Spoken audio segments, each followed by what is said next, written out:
What qualities make a man the worst type in a relationship? Being inconsistent, irresponsible. I think a man that doesn't stand on his business, right? I think those are very poor character traits. I think also one telling is that not following through, holding himself accountable, right? And also speaking up when the opportunity presents itself and not being able to kind of hold things up. Unfortunately, some things need to be addressed at the time and not let to be floated forward. So those are just a few. I'm sure the brother's gonna highlight some more.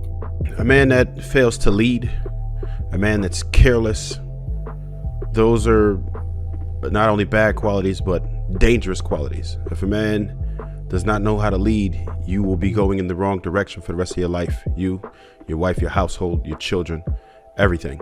If he doesn't care, if he's not concerned about consequences, then you're also in great danger.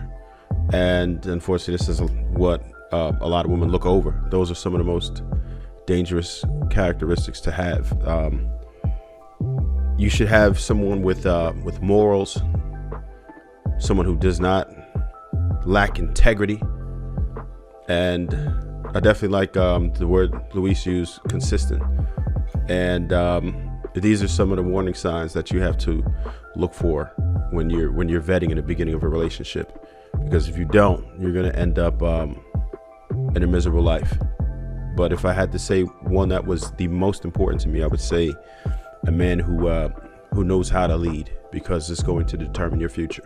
I would say someone that, in terms of that care, someone that isn't mindful or doesn't demonstrate that they are appreciative or respectful of the time that woman is giving them, and that can show up in the form of abuse or neglect, right? Because I think that we should all be, as men, as partners in a relationship, we should be useful, but we shouldn't be abnormally using people, which leads to abuse, and then that neglect piece as well. So in addition to what's already been stated, I would say definitely abuse and neglect are top of the list for me.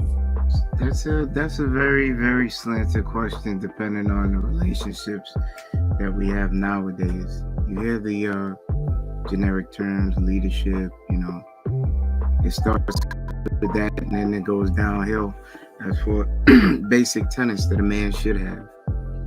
You could be a good leader, bad leader. You hear what Mr. King just said. I prefer a partner. You have men that say pushback. Your wife is not your partner. She's your person. She's your support. She's your help me, but is she equal to you? So we could start splitting this banana in many different ways, but as for a man, leadership is something necessary. Others might question your leadership. As long as your household is intact, your woman feels comfortable with the way that you're leading her, you're open to communication, and you put things forth that she can trust, because you're not responsible for someone else besides yourself. So your decision making, as Trev said, consistency. I think you don't need to put a lot of letters in this alphabet soup. We all as men know what we need to do. It's basic common sense. Protect your woman. Be that thing that she can look up to. Be that thing that you put out in the world that you receive back. Keep her from danger. Earn and try to live the best life that you can.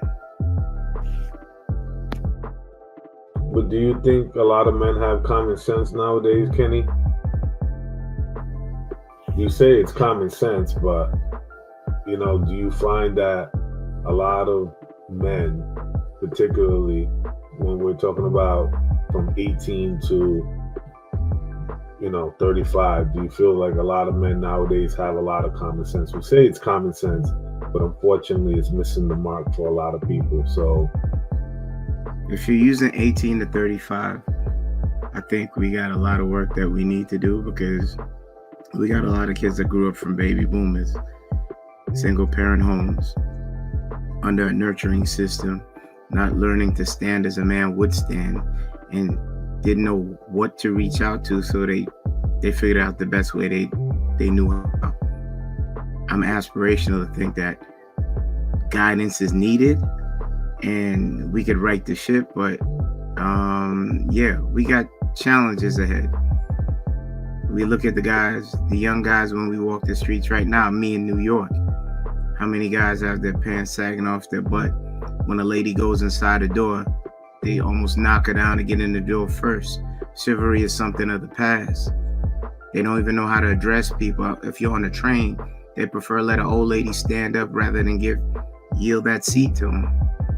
Yeah, we do have problems. And I do think, as for young men that need to be on their square before they get into relationships and become the leaders that we want, yeah, the work needs to be done. A lot of sleeves need to get rolled up and hands put in the dirt. But unfortunately, we don't have enough strong figures, elder-wise, like we had with Big Papa and them, and the uncle that didn't play any games. But I still hold hope that we can right the ship.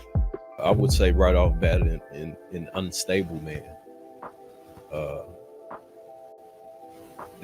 that's the first sign of a man that would not only lead himself but also his family to damnation. I would even give a little pushback on us using the term leaders. We have to, I'm sure we can all agree that all men aren't leaders. Most men are followers. Most men are role players. So I don't know if I can necessarily agree that a man that's not a leader is the worst type of man, because a man that's not a leader can have other better qualities that could still get him to his destination. I believe a confrontational man is the worst type of man for a woman to be in a relationship with. And emotional, envious, these are all traits that again goes back to a man being unstable. So I think that those traits are probably the most the key ones that most women, choose to stay away from. And then I would even say most men stay away from men that react that way too. Perfect.